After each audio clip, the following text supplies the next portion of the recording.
So we are here at the Goetheanum, which is a large conference and research center near Basel in Switzerland. We do lots of seminars, larger conferences, and therefore have lots of smaller buildings for different workshops. But our main focus is the large stage, where we do conferences up to 1,000 people. We needed a way to connect all of the buildings together, to get the video together, to get the sound together. Because we already had our Dante solution for our audio network, we wanted to find something that was similar, IP-based over the network that we could quickly implement into our existing system. So right away, of course, we came upon BirdDog. First implemented one P200 camera as a test, and it was so successful. It worked very, very well for our live streams. We then got the package with 3 P200 cameras and keyboard. Got the task to build a dedicated studio where we could do all of our Zoom sessions for the board. We wanted to have a room where we could also do our live streaming with hybrid, where half people were here and a few hundred people online. And then we also wanted to be able to have the capability to be flexible, so we could use a room for multiple purposes. And therefore we have the P200 flex cameras up on scissors.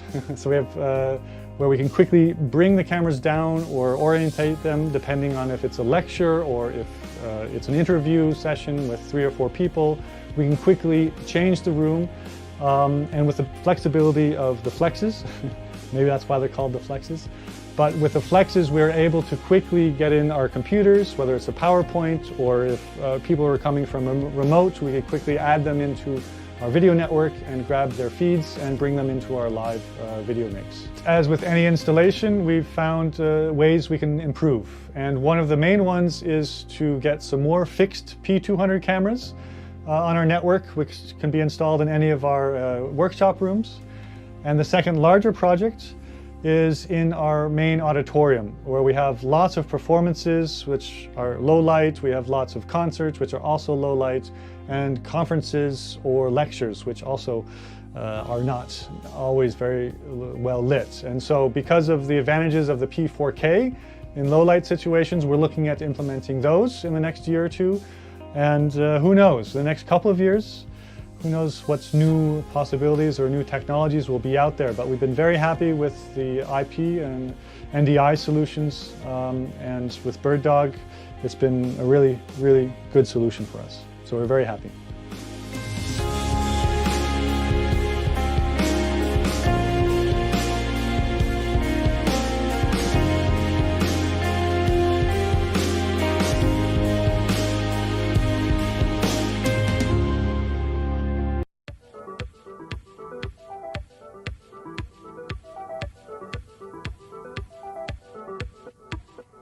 Well, it is that time again, everybody. Hope you are doing well. My name is BirdDog John, and I am back in action. In those scenarios, it's good to neuralize the cameras. You guys know that best. Very straightforward. Plug it in, go to the web UI, link the source, walk away. You know, like super simple. I keep looking over at the chat, and I keep seeing you are full of it. Tasty, spicy meat snacks. Covered in flavor. I mean, you can't go wrong. So what's going on? We've got a handful of folks here in the chat, and I really appreciate that. What's up, mate? Hey, Warren, how are you? Appreciate it. Hey, Robbie, how's it going, man? You're just talking about you. What's going on, Tom? Ahoy. How is it going? What's going on, GoWeb? Good to see you again. Thanks for hanging out with us again today. Appreciate that. Feel like I'm in this video more than anyone but John. It's true, NetApp. You are, I'm going to cut this up and put this in the next intro.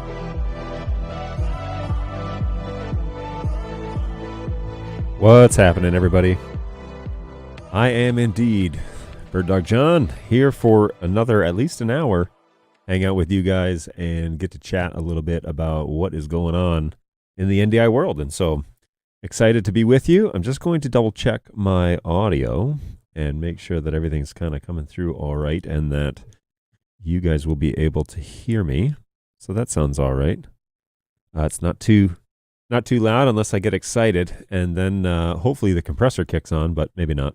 Maybe I turned all that off, so hopefully you can hear me just fine. Let me know in the chat what the story is there if you can't. I can hear myself on a feed that's coming through YouTube back to me, so pretty sure we're good, but yeah, let me know. Now, I'm not streaming to the BirdDog Facebook group today, the BirdDog Facebook page. I am streaming to the user group, but not to the page because there's some sort of error that I need to sort out on the administration side of that page. And so somebody may have removed me as an admin. So I'm not able to stream there anymore. It's all good.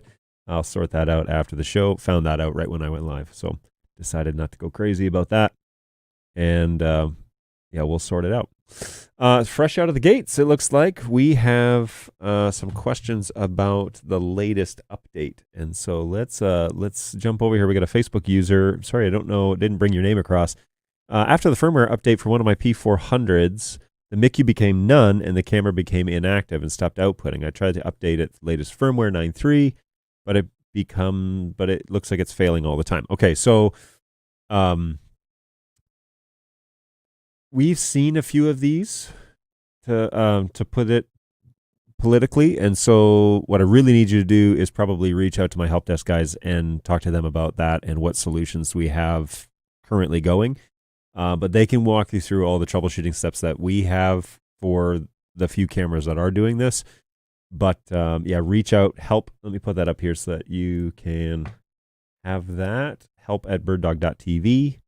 And that will open a ticket for you, and those guys will get back to you probably today at some point. There are a lot of questions about the latest firmware update, and so don't worry, you're not alone, and we will definitely come alongside you here and chat you through what needs to happen. But I can't really troubleshoot it here on the show, but they need to ask you some specific questions about the firmware update, mostly because this MICU update, the actual baseboard update, does multiple updates at the same time. And so people have been used to, we think, people are used to just putting it in, doing one update, the camera reboots, and then they either pull the USB or they don't let it finish.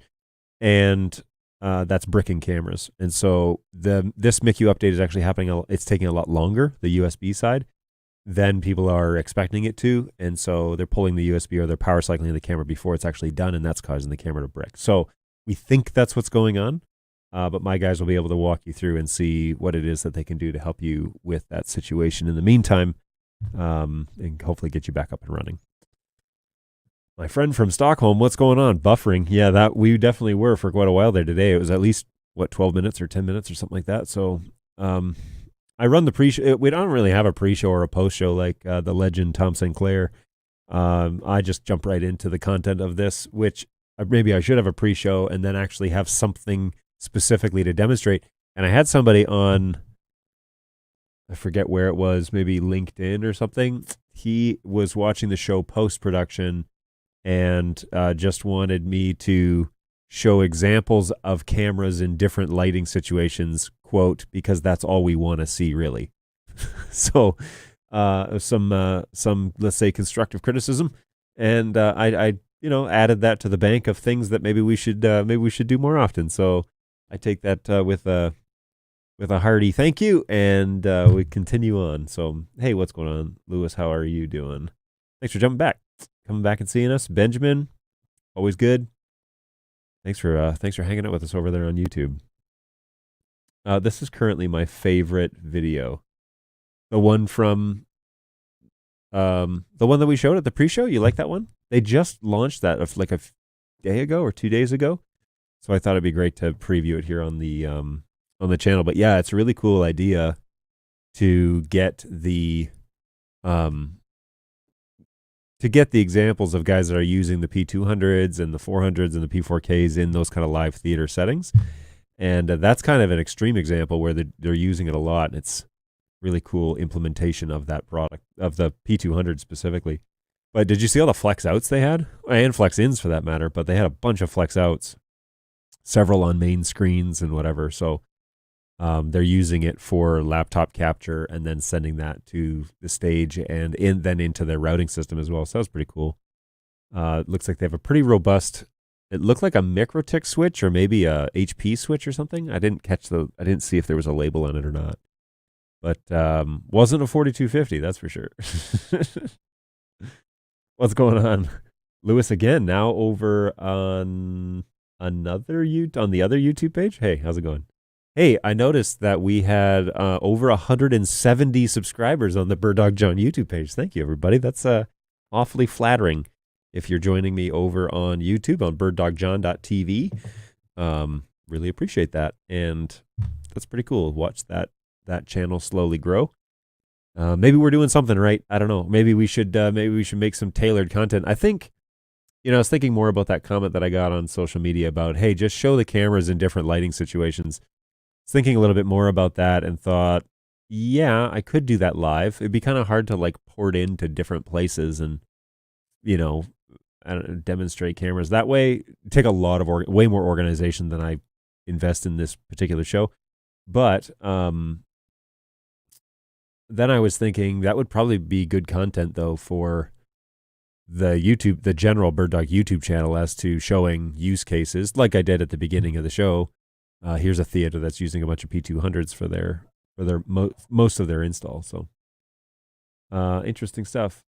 So I was just wondering why that stationary shot, why he didn't use a PF120. I also agree. I thought of this, but I suspect it's because of the lens difference between the PF120 and the P200. Yeah, he was like, and for a stationary shot, I use this P200, and I was like, that's weird. But we don't really have a box camera that has a P200 lens in it.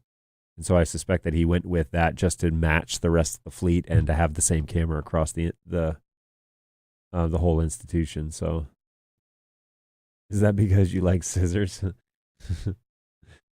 What's going on, Bug Zeke and NetHab? How are you? It sounds good here. Oh, good. Thank you. Thank you for letting me know. NetHab, correct. Now that I think about maybe my stationary, he means stationary camera opposed to the ones on the scissors. Yeah, I did notice that he had two cameras on tripods in the middle of the auditorium. I don't know how, if he's inviting the public into that space, how he trusts them not to kick them over. I did, however, really like that scissor design because then you could hide them in the ceiling and then bring them down for when you want to use them and have them in the same spot every time. You know what? Anybody know anyone that makes those scissor mounts? Scissor ceiling mounts. Yeah, drop. Oh, wait. No, that's not what I wanted. Ceiling scissor mount. Yeah, here we go. Manfrotto makes one. Manfrotto makes multiples, actually. Drop ceiling scissor mounts. All right, so I'm going to look at the one on B&H's website, and I'm going to look at the one... Oh, there's two of B&H. All right, let me bring this into the show so that you guys can see what it is that I'm looking at here. Present, share screen. So the first one is this one. And let's go. You can add this now. So this scissor mount, that's cool. $300 and currently in stock. How far down? It's used. Oh, I see. Minor scuffs and scrapes. Condition. There are 9 minor scuffs and scrapes. Very specific. I appreciate you being precise in your speech, that's for sure. Manfrotto, yada, yada, yada, with, wire cable. Is it a manual thing or... Loads up to 26 pounds can be suspended using only the friction device, which loads up to a maximum of 40 pounds, requires to use the optional springs. It can be adjusted to keep suspended loads from 2 to 10 pounds perfectly balanced.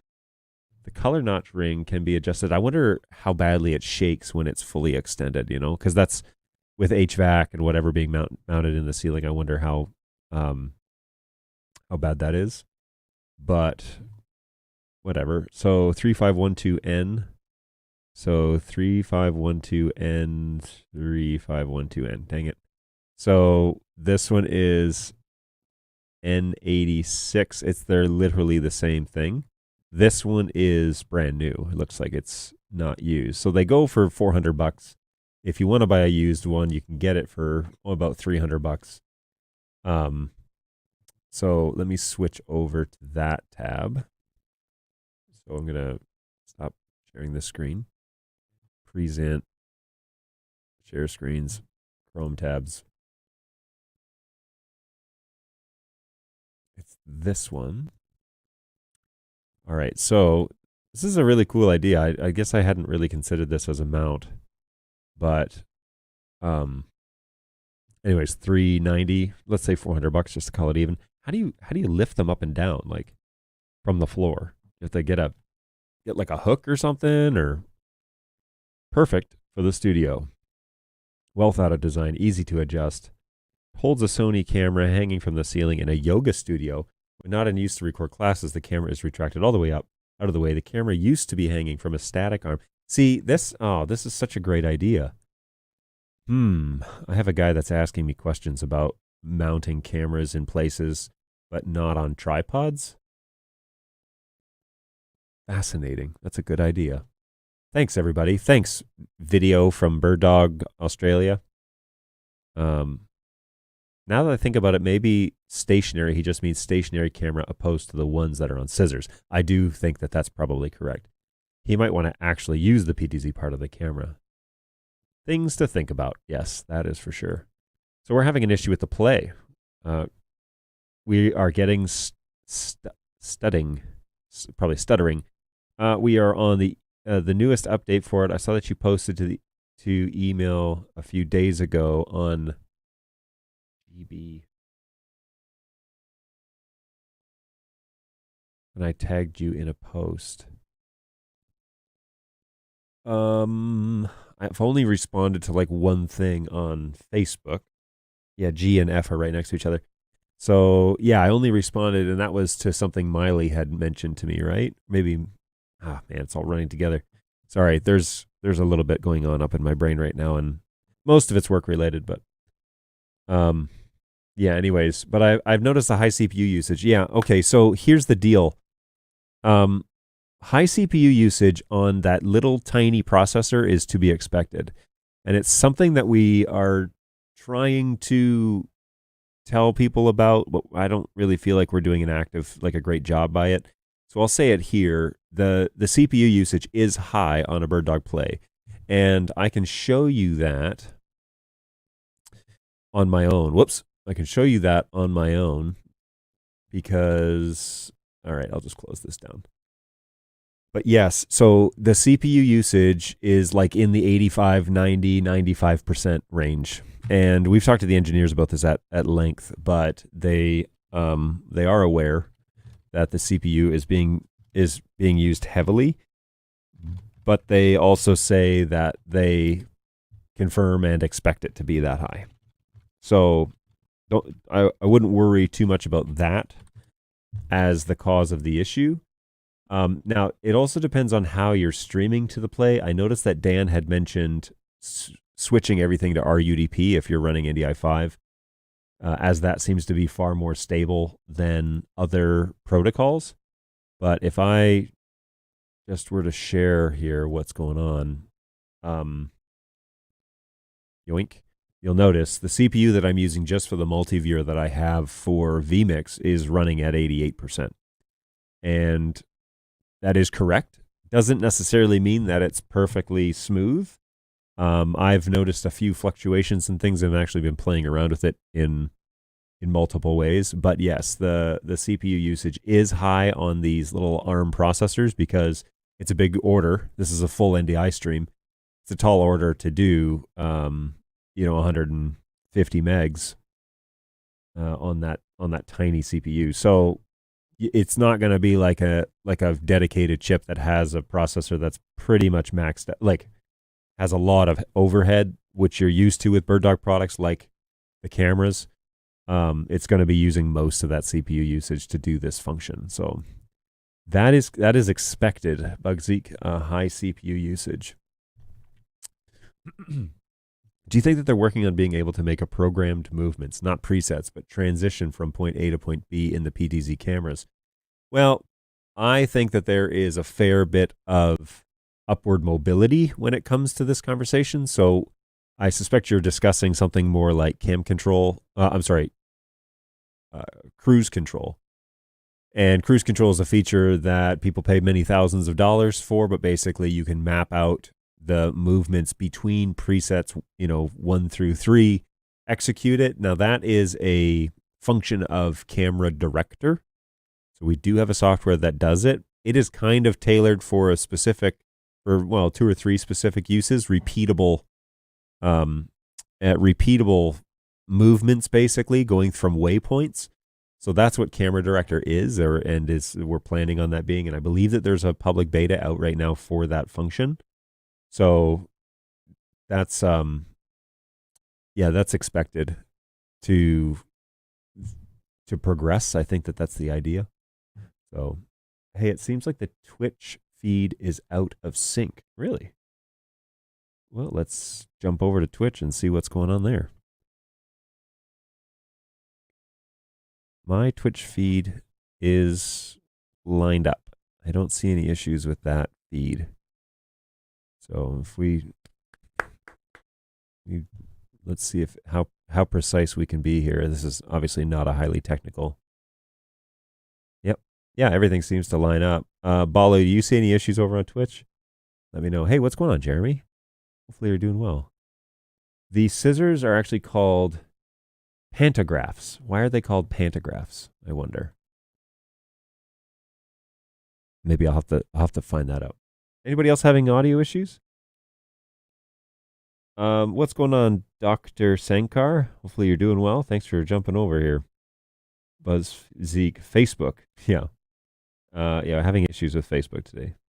It's streaming issue and buffering dead slow. Regret to say please. Wait. What's going on? I'm not too sure I follow.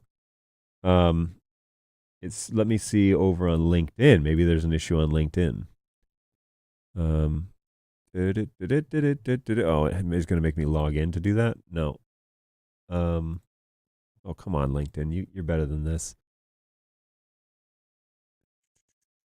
Started 30 minutes ago. It doesn't actually say that I'm live, eh? that's a little strange.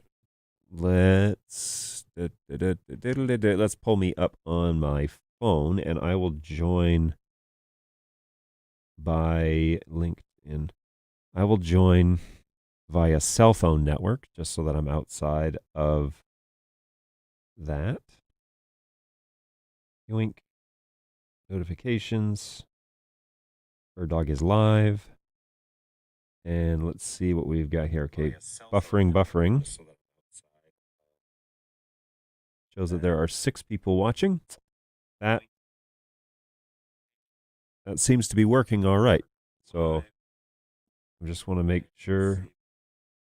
Yeah, it seems to be all right, folks. So double checking on my end. I think we're okay, but people, please keep me in the loop in terms of what you're experiencing. Maybe I'm having internet issues here at the shop. We're running Wirecasts and then out to the plays. So you can run. You can run that PC that you're running Wirecast. Wait, is it on a Mac or a PC? Because if you're running it on a PC, you can change in Access Manager. You can change the methods that the packets are preferred to RUDP with NDI5, and then restart the computer and restart your plays. Also set those to RUDP and then reboot them, and then see if that's any smoother. I've noticed actually a fairly increase in performance when everything is running RUDP with NDI5 for play, particularly. But then I also run a multicast network in here for all the, we got a lot of signals that are flying around this office. So that is kind of where I camp out these days. Yeah, good times. Okay, so you're using a Mac. So is there an option for that? I got Access Manager right here actually on this Mac. So advanced receive mode, reliable UDP is the one you might want to check, and then restart restart the computer and see if it starts expecting our UDP signals and then sending out. I don't know if it'll transmit our UDP. I think it's supposed to, but I'm a little foggy on the way that Access Manager really does that. So looks good now. Okay, that's good. Good news. I was able to chat with Jake at ISE. Nice. It was a fun conversation with our friend Google Translator. That's fun. I appreciate your patience and interest in solving. Always, man. Always. We're interested in making sure that things are moving in upward directions. So anytime that you've got issues, reach out to us here. Come to the show twice a week if you want.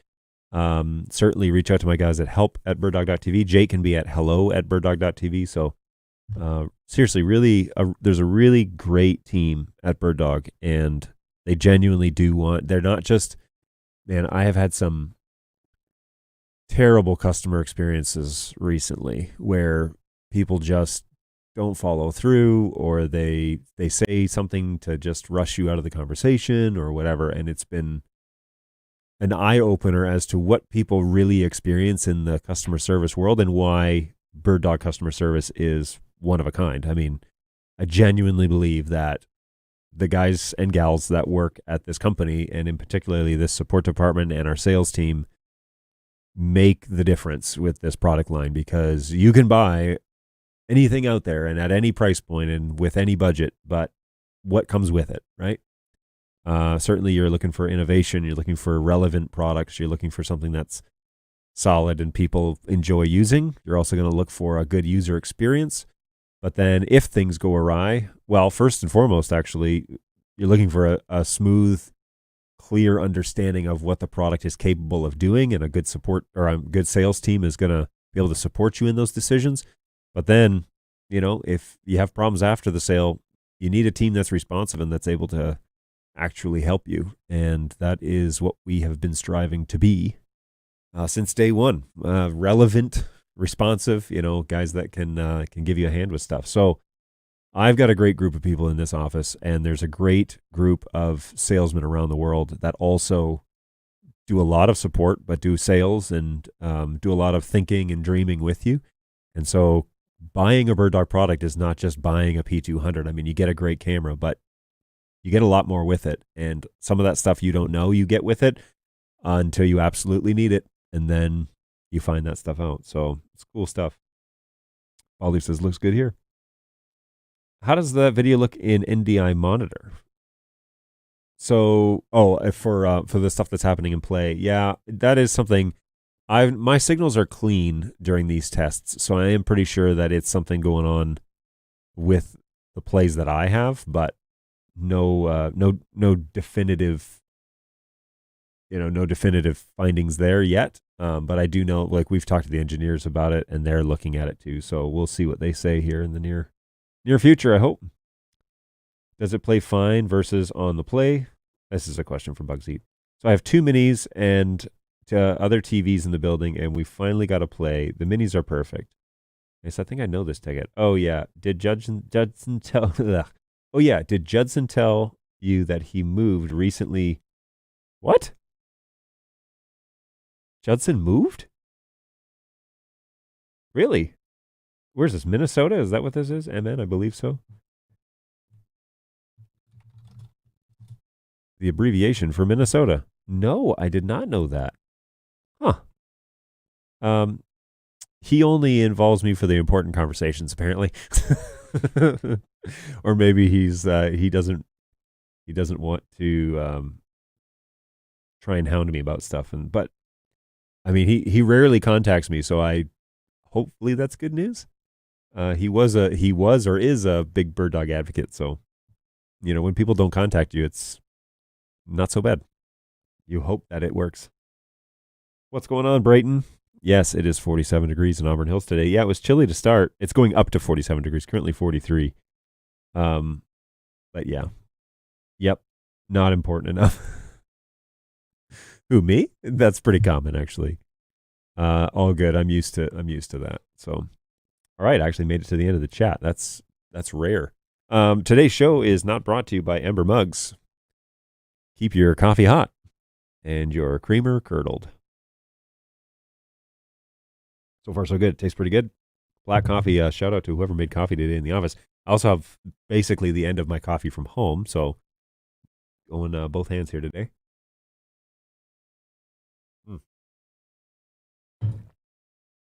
That is not 125 degrees. That's for sure. And also, I do have, not important enough from Judson.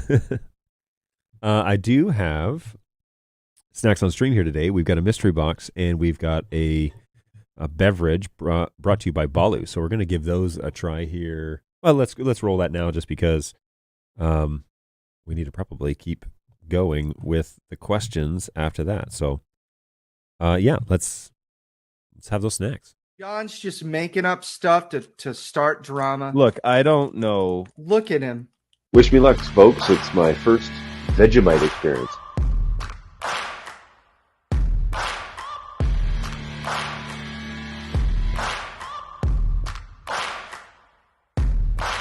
Final, this is like cheese flavor or something. It doesn't really look too appetizing. Good golly, this is something else, man. Here's the thing about Pop Rocks, and I don't know if I'm the only one like this. Pop Rocks have always been a social experience for me. I did not think that is what you were going to say. That's hilarious. That is awful. Oh, God, that's so bad. Jeez. Holy smokes, man.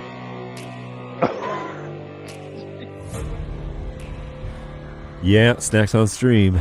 It's becoming a thing around here, and some people love it, and some people hate it, but hey, it is what it is at this point, and you got to fill the hour, so we will, we're going to keep going with that today. Let me jump to my, whoops, what's going on there? Let me jump to this shot real quick, because this is the one that shows this stuff. So my snacks on stream mystery box is here. Also, this beverage called Starry lemon lime flavored soda, caffeine free, 90 calories. So Balu has dropped that off for us. I've never had that before.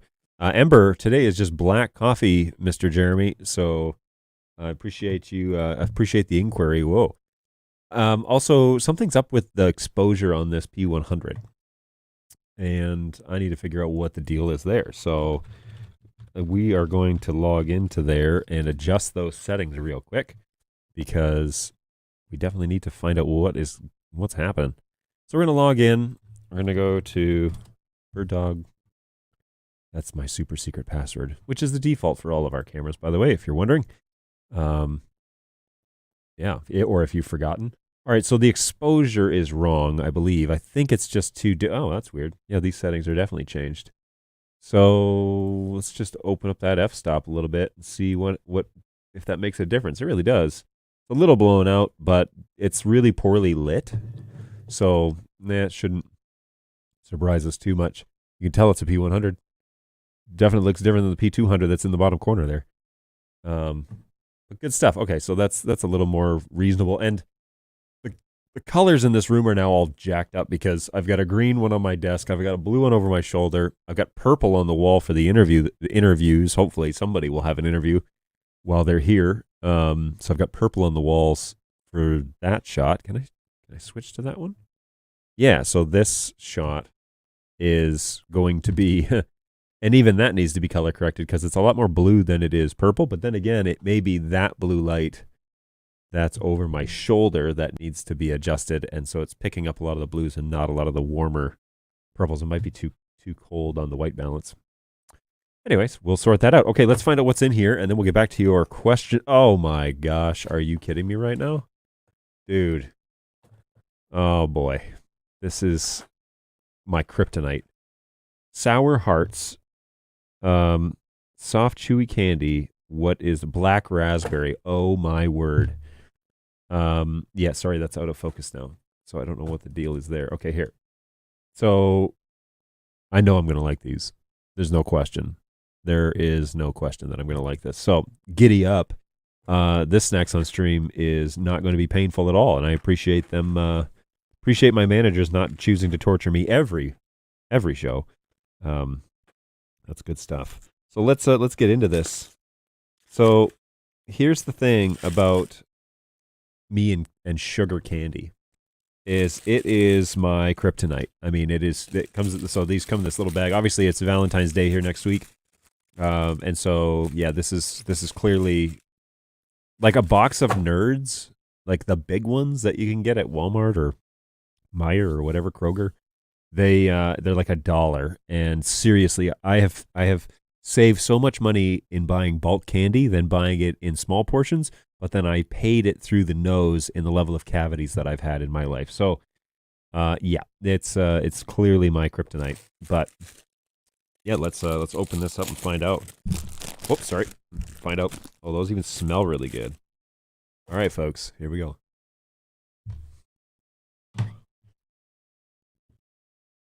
Yep. Would buy again, no questions asked. This bag, if anybody from whoever makes these, who makes these? Mondelez International? Wait, what? Who makes these? They're made in Canada. Mondelez is the company. Wait, I thought they were owned by. Did this company get sold? Wait, what? My mind is melting right now. Yeah, there's no other. I know that they are manufactured in Canada because they're manufactured in Ontario, actually. There's a factory down in the Niagara area that used to do Fuzzy Peaches and Sour Patch Kids. And there was this huge building, like warehouse. And I guess that's where they made them. And I never put that together. I drove past it twice a week for 2 years and never put that together. But I was also in high school, so probably not very observant in the ways of in those ways. So, hey, what's going on, Angus? You got to run out for a show. All good. You're probably already gone. Thanks for stopping by, though. Really appreciate that. Nice that you make a regular appearance in our chat. I like that a lot. Sad face. I just got the ETA for my pod, May the 9th. Boo. That's great. I'm hoping to see a pod this week, maybe tomorrow, or maybe you'll get one before I do. You never know. I've missed so many snacks on streams. Did you ever do the ghost pepper popcorn? You know what? I haven't, and I should totally order it today and try and get it here by Thursday so that I can force somebody to eat it with me on the show here in the office. That'd be a great idea. I'm really tempted just to do like, who wants to eat spicy Korean ramen? Maybe make my boss do it. Jamie, that would be fun. I don't know who's going to join me on Thursday. I'm going to ask, and then I'm going to, if nobody says they will, then I'll force somebody to do it. So, yeah, we'll see. Maybe that P100 needs a pantograph. Yeah, maybe. Although I think it's pretty close as is, you know. I think it's all right where it's at. It has a good zoom on it, so that's all. It's more so the white balance that I'm trying to figure out. I don't quite understand the multi-point output option in the configuration on the 200 camera. Does it manage the same bandwidth? Can you explain that quickly? When do you recommend me using it? Multi-point output? Can you just say that a little different way? Because I'm not sure what you mean. Do you mean the multiple options for output, like NDI, SDI, HDMI? Or do you mean NDI and then with Silicon 2, you have HX2, HX3, SRT, eventually RTMP, RTSP, and the rest of the formats that they're planning? Is that what you mean? Because if that's the case, all NDI cameras, pretty much in the wild, do HX2. Some of them do HX3, but most of them, if not all of them, do HX2. And it's okay. I've had better. But the use case for this is in some instances and in some installations, particularly with guys that are doing like run and gun. I'm assuming now that you mean the Silicon 2 update. With the run and gun situation, you can maybe you need to save on bandwidth. Maybe you're using a really bad network. Maybe your only option to put the camera somewhere is over a Wi-Fi connection. Well, Wi-Fi can handle 5 or 6 megs, and you can even lower that down to be lower than that. So it could work in theory to run it over HX2 if that's your only option. Now, timing's going to be brutal, right? But if you have a poor infrastructure, or if your studio's revolving or changing, or network requirements, maybe you're trying to do this without the IT department knowing, like, you have no idea how many people we have contact us who say, I have been using HX2 on my network without telling my IT department, and when I went to full NDI, I have to work with them now because and they're finding out that we've been doing NDI for 3 years on their network and they didn't have any idea. And so I would strongly encourage you to foster good working relationships with your IT department. It'll make your life a lot easier. And if you give them shout outs and compliment them and publicly acknowledge the miles that they go for you, they'll actually do you a lot of favors. So traditionally, but you might find that a lot of them are pretty jaded because they live in a thankless world for the most part.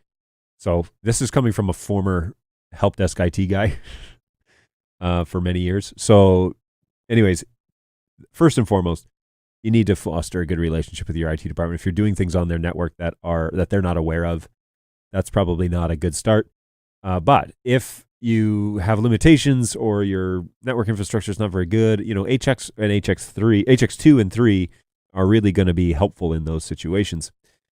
But full NDI is a different game, right? Like it requires a whole lot more. And sometimes people just want SRT to come across to their vMix input. So they want to add an SRT input. Well, Silicon 2 now allows you to use SRT as an option and bring it across the network. Now, much lower bandwidth.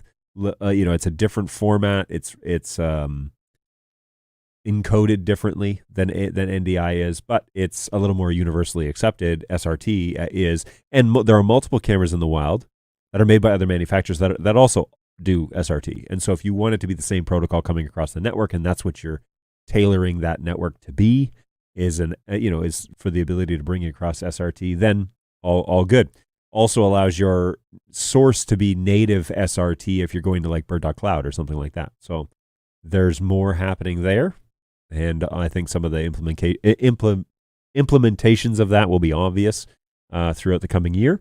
But that's kind of my overarching understanding of that situation, if that is indeed what you meant. But there's nothing in the bottom corner. Oh, shoot. The comments covered it up. I'm really sorry. I was looking over here. But I do like the purple, he says.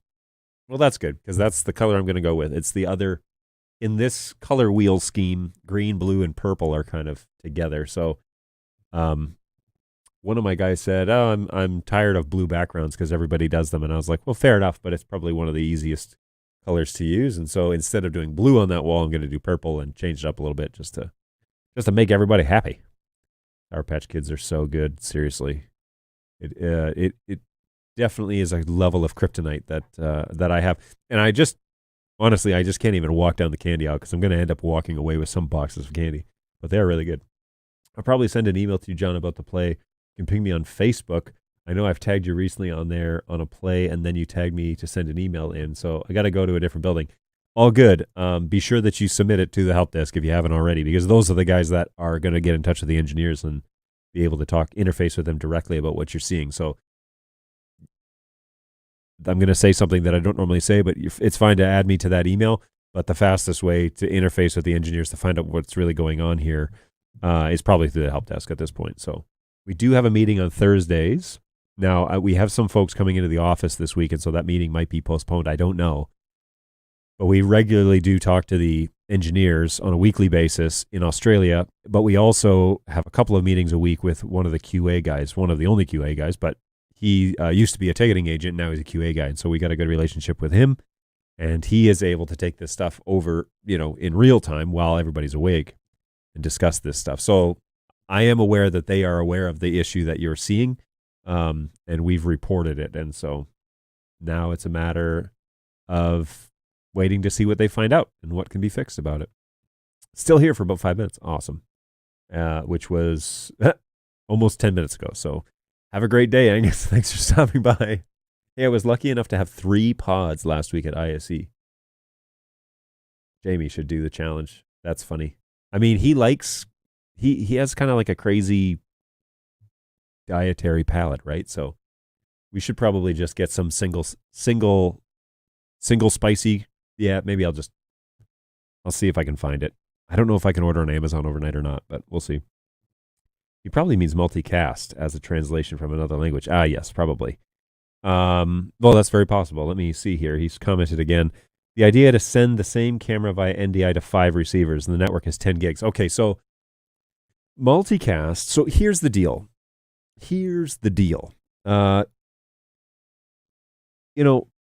Okay, NDI originally, we want to go back a little bit. NDI originally was designed on a TCP, DHCP-enabled network. And the reason why it was designed that way is because they didn't want the complicated 2110 video over IP network, okay? So they designed it to be simple, just use on a simple network that's really easy to manage and doesn't require a lot of thousands of dollars of switches. It might cost you $1,000 to get up and running. What they didn't do is tell you that that's kind of like the base. That's kind of where you need to start. And I genuinely believe in the foundation of my being that, if you're going to do TCP, it needs to be a managed network. You need to have a layer 3 network that can do DHCP service, single subnet, at least VLAN, keep things separate and apart and flowing in the same direction.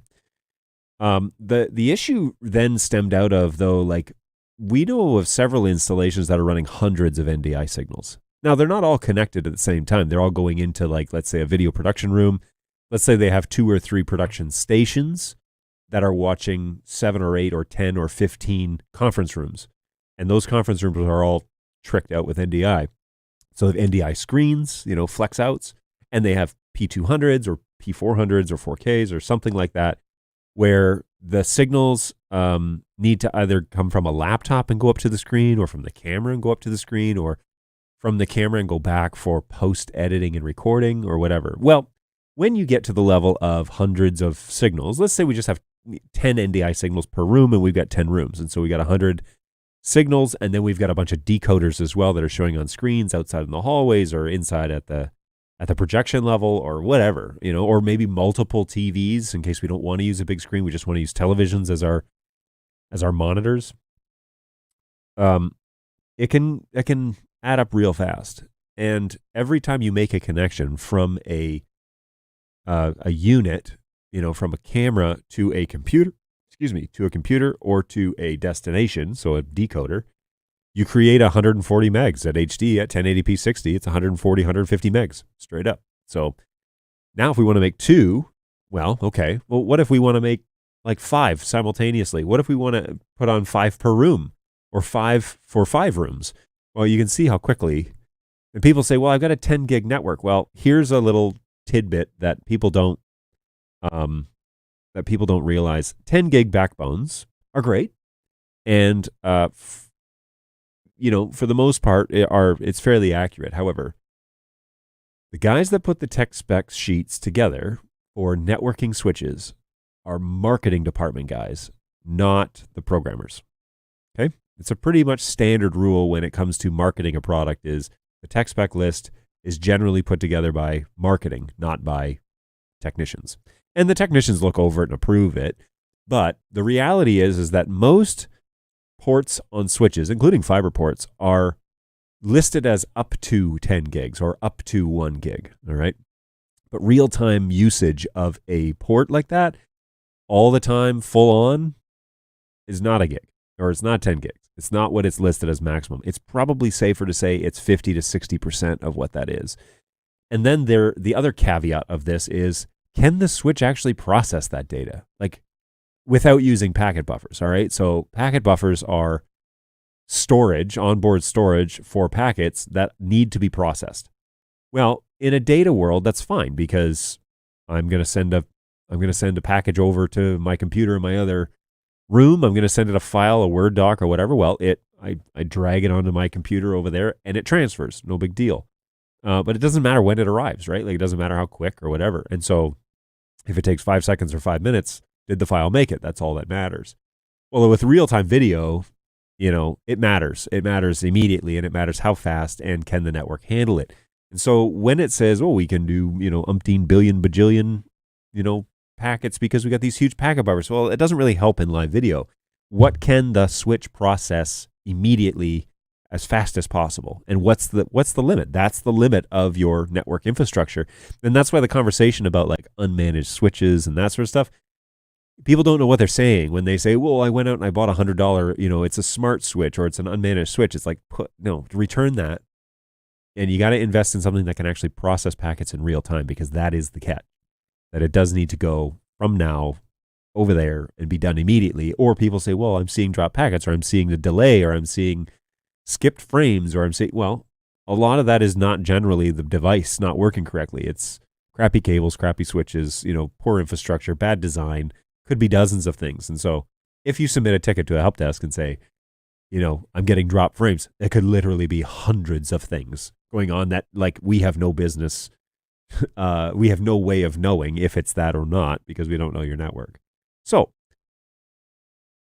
multicast allows you to send one stream into the network, and the network handles that packet to the destinations, and only when that packet is subscribed to does that information get replicated at the endpoint and shown on the screen, which means that the network load is whatever the encode is, all right? So if it's 140 megs or 200 megs for full NDI 4K, if you're running that amount, it's only going to be that much on the network. So it's by source. Okay, so when you're running unicast TCP, it's by destination. How many people are watching the stream? That's how many streams you're going to have. And here's a pro tip, if you're using Studio Monitor, that actually counts as 2 streams. So it's pulling 2 streams down without you actually knowing it. It's bizarre. But anyways, don't use Studio Monitor for live production. But if you're making a connection to a Flex Out, or if you're making a connection to vMix, or if you're making a connection to, I don't know, wherever, a mini, that is in unicast land, that is 140 megs, and it's by destination. So you have 5 destinations, it's 140 times 5. With multicast, it's by source and subscribed source, which means that somebody has to be actually watching it to activate those packets coming across on the network. Otherwise, it's 0. But at maximum, it will only be 140. It's one to many, okay? That's the idea. Multicast, it's from one source to many destinations, and it's one stream. So it's way more complicated than the way that I'm making it, but that is the way that goes. And so if you're doing lots of destinations in particular, or you're doing lots of sources, multicast, and when I say lots, I really mean like double digits. Like if you're playing around with about 10, sources or destinations or a combination of both, you probably need to be looking at an infrastructure that can handle multicast so that you get the best performance out of everything. Yeah, that's generally how that goes. Okay, so that was a super long explanation, and that's the deal. Hey, what's going on, Tom? Ahoy from London this time. Oh, that's cool. How's it going? Hey, John, what's your thoughts on Kilovue's core product? I'm struggling to understand what it's for. It's like central, but in hardware. Well, I'm gonna give you a little behind the scenes look here. I don't know much about this product, so let's explore a little bit of that together. It's a great question, Tom, and we will share that Chrome tab and see what's happening. Look no further than an NDI core. Controls video streams and destinations, organizes all of your NDI sources, and routes limitless inputs and outputs. Really? Ooh, that's a very fascinating sentence. Everything you need is a NDI. Everything you need. Is that poor grammar? Everything you need is a. First of all, everything you need is an NDI encoder. AN, right? Not A. Everything you need. Everything. That sentence is weird. Everything you need. I'm trying to reorganize that sentence. Everything you could need is an NDI core. No, Jeez, I don't know. Anyways, let's find out. NDI core.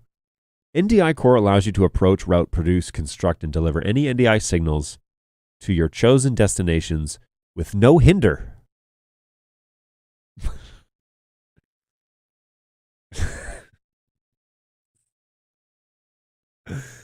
It's all in your hand. Organize all your NDI sources. Organize all your NDI sources switching from various signals are just as smooth as sliding on the ice. Producing, recording, decoding, monitoring, and much more. You've got it all. Limitless input to limitless output. Riding on the highway with nothing to stop you. Enjoy your live production with unlimited satisfaction. Everything you need in an NDI core. Oh my word. Look at this. Everything you need in an NDI core. It's the key to simplify your video infrastructure. Starting at just $5.99, you'll have everything you can imagine. Really?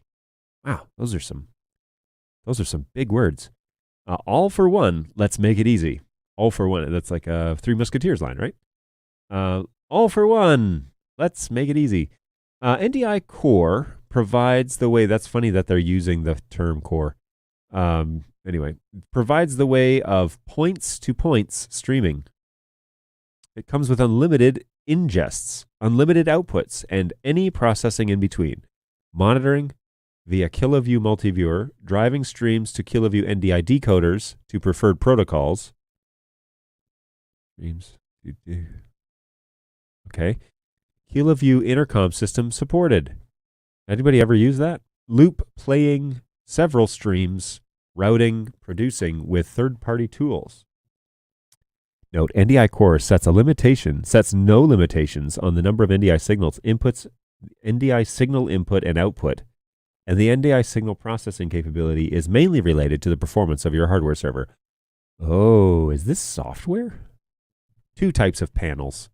Seamless experience is a click away. Seamless switching experience auto detects any new NDI source once they connected.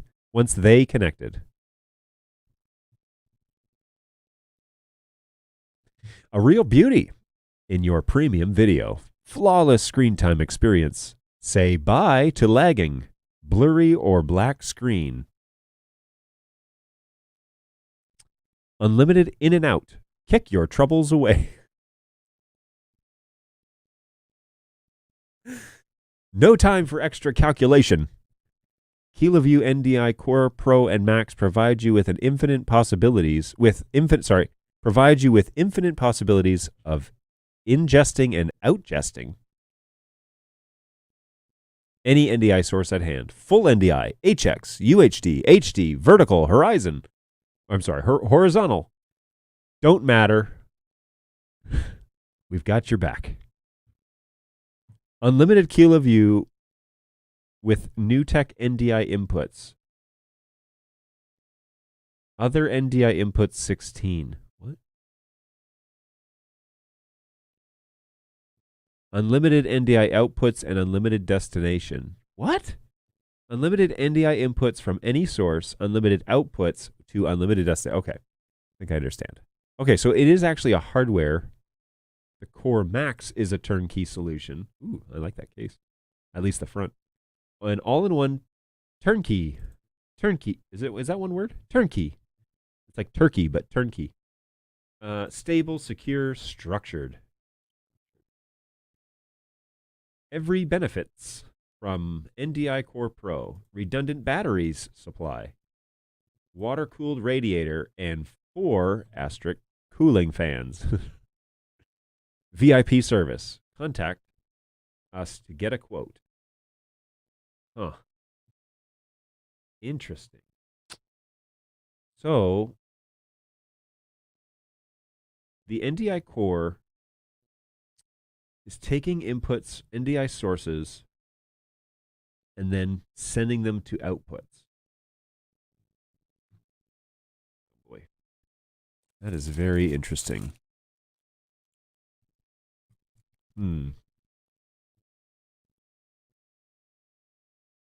Interesting. Lewis, my pleasure.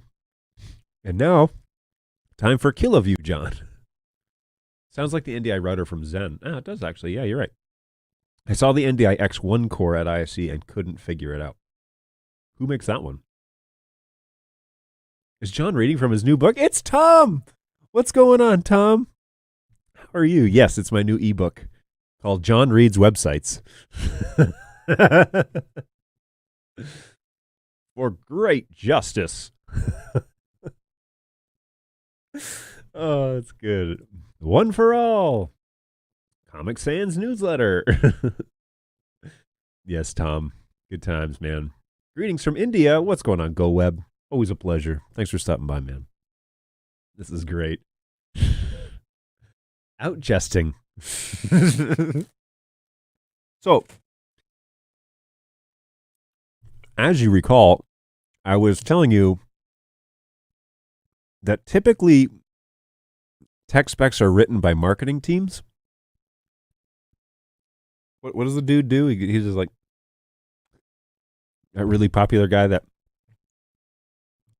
here's the point. Here's my example. Super very should have probably run that by the tech guys. There is a software and hardware version of that KeelaView, including a record deck. Okay. Tom is not a fan. At least a fan of my reading. Bird Dog John has emojis turned off. Oh, I do? Maybe they just don't translate well over to StreamYard. Sorry about that. How to update Silicon 2 on a P120, play and flex in out.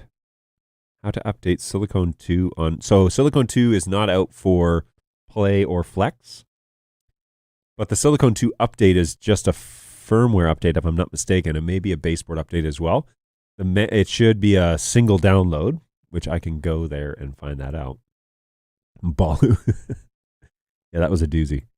So let me go over to that website real quick for you, Mr. Go Web. Appreciate you coming back. These are delicious, by the way. Whoever brought these in, maybe Balu. I'm pretty sure it was Balu. Okay, so Silicon 2 beta update. Let's read the release notes here. So, first off, Silicone 2 is a beta product, okay? So, these are mission critical cameras. And you don't want to be using beta software on something that are mission critical. Please hold your horses. But the release notes in here, the Silicone 2 update is for the camera line except for the 400s and the P4K. So be sure that you read through the release notes because this is a brand new set of features that BirdDog is offering.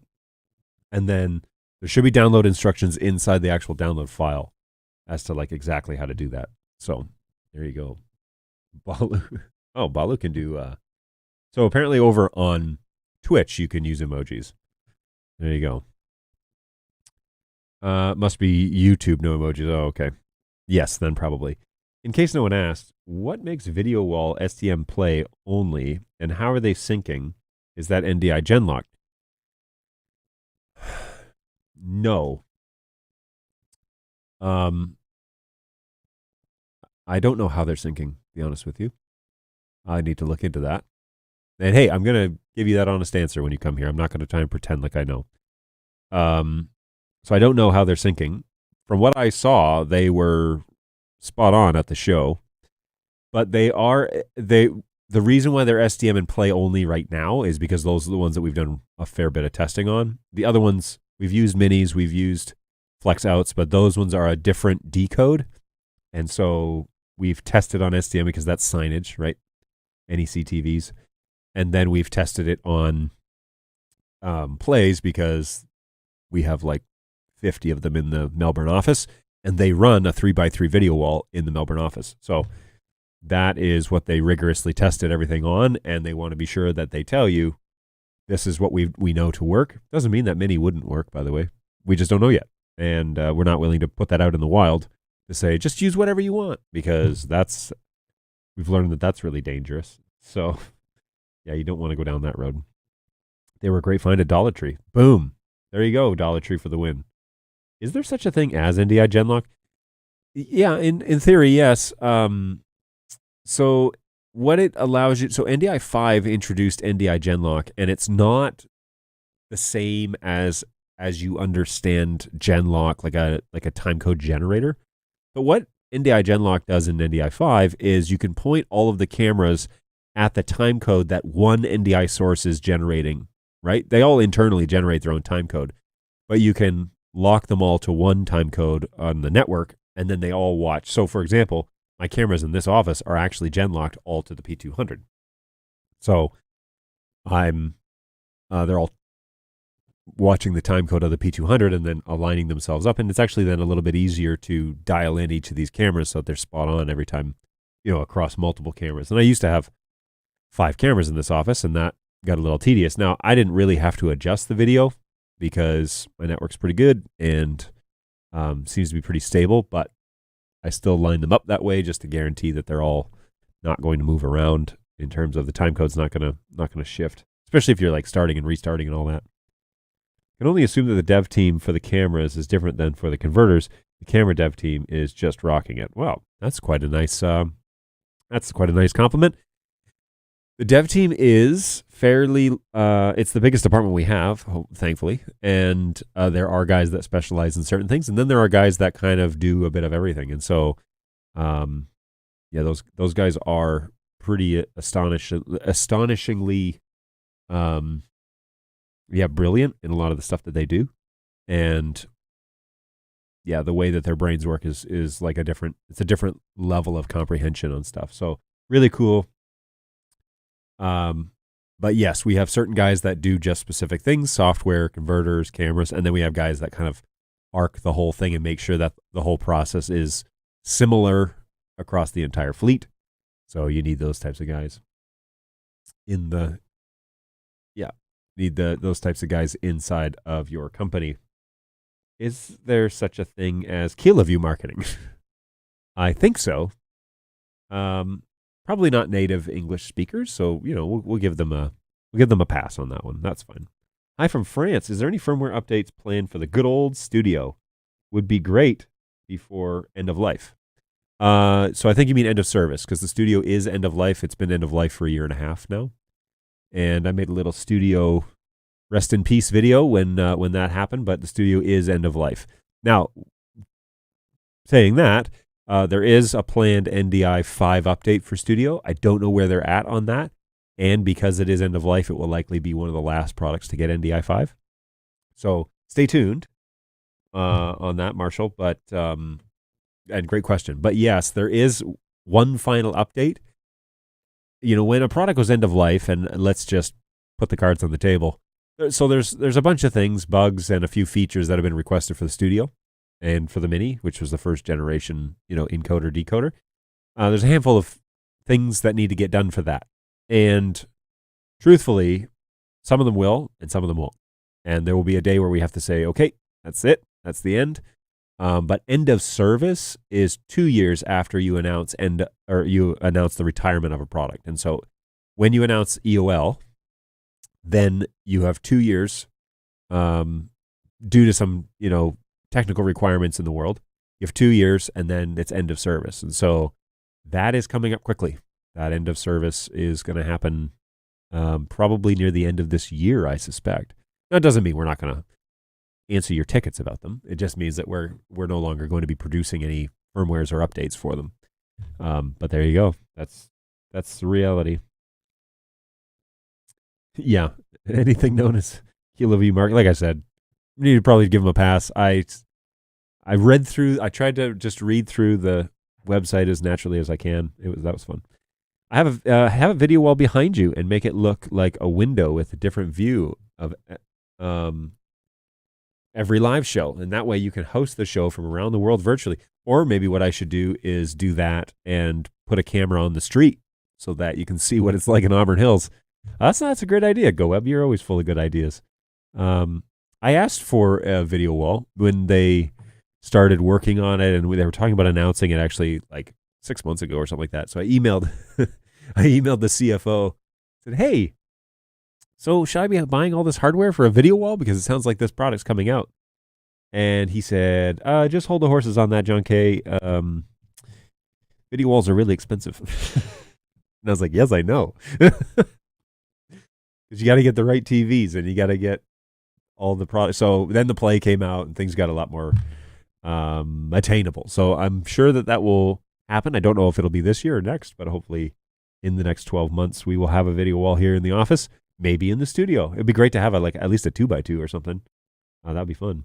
So, okay. So NDI Genlock won't connect to an audio source word clock, mainly cam to cam logging. Correct. That is correct. Yes. And GoWeb for the win. Again, he regularly has great ideas. All right. So I'm going to eat another one of these. And then I'm going to open up Starry Lemon Lime. Let's find out.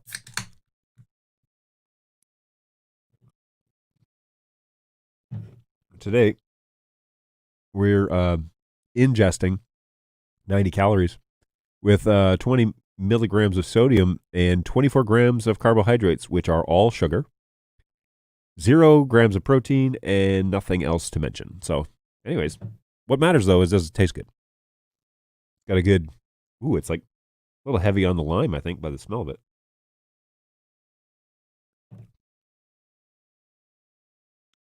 Yeah.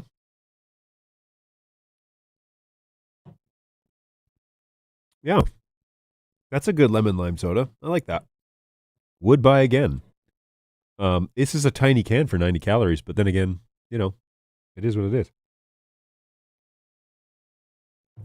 Yeah, I'm down with that. That's good. All right. 2 for 2 snacks on stream, guys. If you ever want to just have a nice, easy show, box of candy is always the way to go, man. If you ever just want to have a nice, easy show, a box of candy is the way to go. I need 9 NEC M series with STMs. Yeah. I was just thinking, 9 55-inch Samsungs with thin bezels and some plays, but whatever. They do make rollable TV, 3x3 or 2x3 or I'm sorry, 2x2 video wall mounts that you can roll. And I think that's what I would want to do, because then you could move it around. You could put it in a conference room or put it in a studio, and that would be really helpful. So maybe in the future that's what we'll do. But since you have help around, can you show us how Silicon Tune update on a BirdDog cam looks like sometime? Yes, I will definitely show you sometime. Just not on this show, because I've only got these two cameras right now, because I'm planning on having somebody, I don't know who, and everybody's probably hoping that I don't ask them, but somebody on camera. And with any luck, we might be able to have some quick little, quick interviews, sit down and chat. I was talking about this maybe last week. Well, for sure last week, because it's only Tuesday. I was talking about this last week, but I was really excited because I figured out how in vMix to do follow audio. So I have two mics, obviously the RE20. Then I have an NTG2, a Rode NTG2 shotgun mic. And what I want to do is have the video switch between the camera, switch cameras when it hears audio through one of the microphones. So when I talk, I want the camera to be on me. And then when they talk, I want to, there's that lemon lime. When they talk, I want the camera to switch to them. And like I said, I'm probably going to have to control my ums and ahs, because that is going to be a problem for me. Or mm-hms, or whatever it is that I do.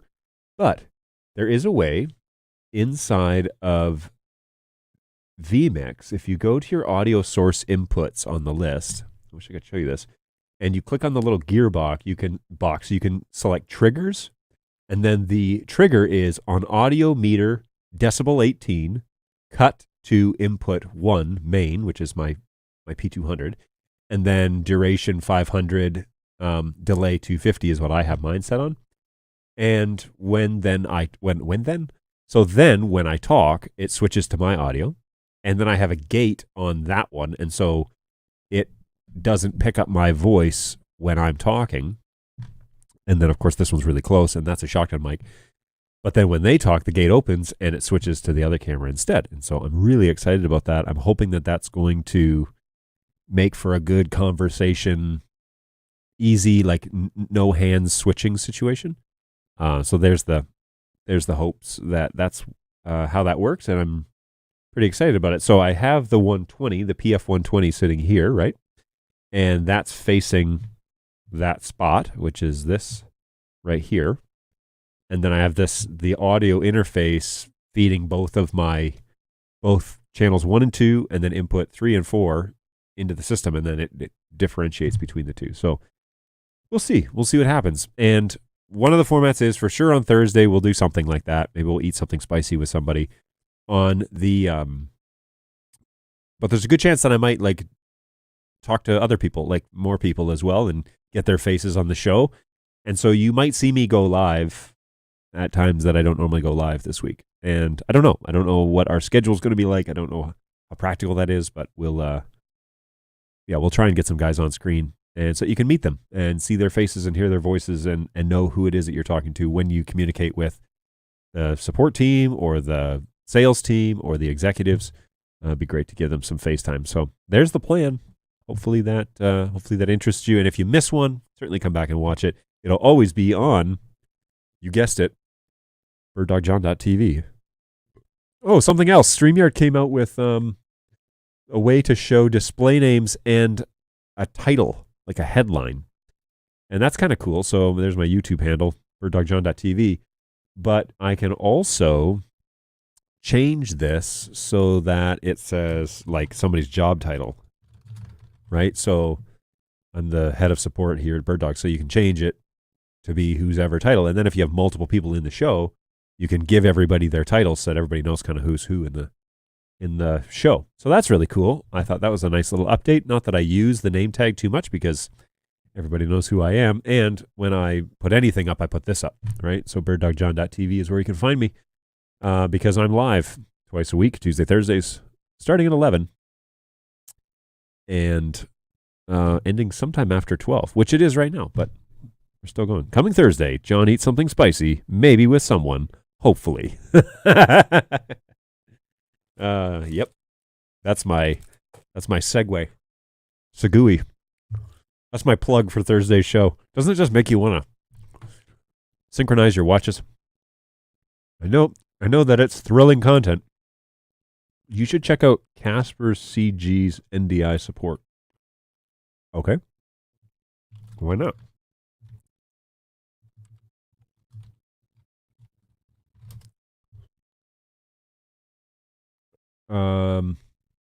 Where am I going here? Integrated graphics with Casper or Caspar or something CG through NDI. Integrating graphics with CG through NDI. With Flowix, you can output on Caspar or Casper, whatever, however you're going to read that, CG graphics now through NDI workflow. In this article, we'll show you a step-by-step guide. Configure your NDI output, blah, blah, blah, blah, blah. After you set up, your setup is ready, you will need to run a program. Let's take a look at the graphics. If you have any questions, please click here. Okay, so that's not really too helpful. There's a bunch of Reddit forums. Oh, no, it's their forum. Oh, NDI configuration. I would like to use NDI as the output. Is there a good tutorial? Yes, NDI carries fill and key. There's no special configurations, and fill key work with HTML templates as well. Keep HTML templates body background color transparent. Yikes. This is a configuration option found in this config file. The syntax is documented here. I need to like research, I guess, what it is that I'm looking at, because that seems a bit strange. It just lets you build out a custom bit of HTML, CSS, and JS to make on-screen graphics. He's the friendly ghost. We're using H2R graphics, and it's really rich, feature-rich, and easy. H2R graphics, okay. Let's see that one. Oh, is this a Blackmagic product? The same color scheme as Blackmagic. It shows... Okay, well, anyway. Take full advantage of the easy editable graphics. Perfect for all sorts of live streams and shows. This is kind of cool. Yeah. You have to... Oh, I guess. Access across your network. How?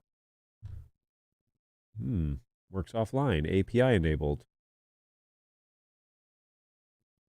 All right. Pricing. Free. All the basics. Download and use the app forever for free. $80 one-time purchase. Pro license. Unlimited projects, multiple outputs, theme packs. Does it talk NDI? All right. Well, let me Google it and find out more about it.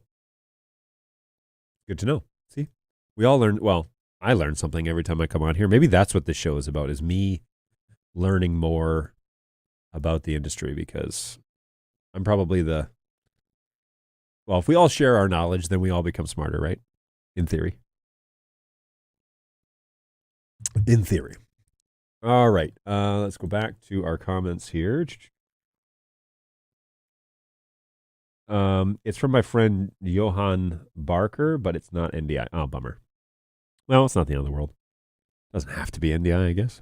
I do have vMix. So that probably works, right?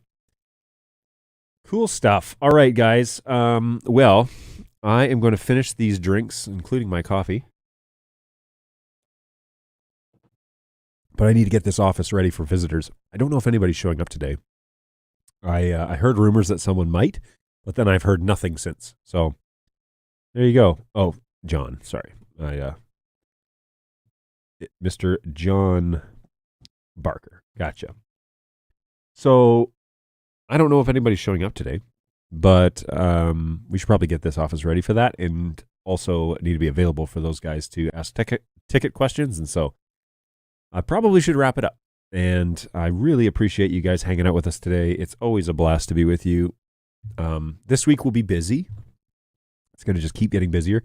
So when you see me on Thursday, hopefully someone will be joining me, and I will post that on we'll announce it with a StreamYard kind of, future show update. But yeah, really looking forward to having some folks here and getting a chance to chat with them and, hang around at least for a little bit, but listen to what they're experiencing in the field and how things are going. So, yeah, hopefully you're excited. I'm excited. It's going to be a good few weeks, and it's going to be a good week this week, and then busy for the weekend. Is going to be busy for me, and a little crazy times. So, looking forward to it. Hopefully you guys are taking care of yourselves. Oh, hey there, Pandorica. How are you? Hopefully you're doing well. Thanks for stopping by today. Just wrapping up. Okay, so hopefully you're doing well. Take care of yourselves out there. It's a crazy day. It's a little chilly here in Michigan, but now, it's 45 degrees going up to 47. So that's like spring here in Michigan. That feels all right. So hopefully you can join me again on Thursday. Maybe something tomorrow. I don't know. But hopefully you can join me on Thursday for sure during our show. We'll hang out and chat again, answer your NDI questions, and go from there. But take care of yourselves and have a great beginning of the week. We will see you near the end. And I look forward to talking to you again. So take care, guys. Cheers.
This is magnificent.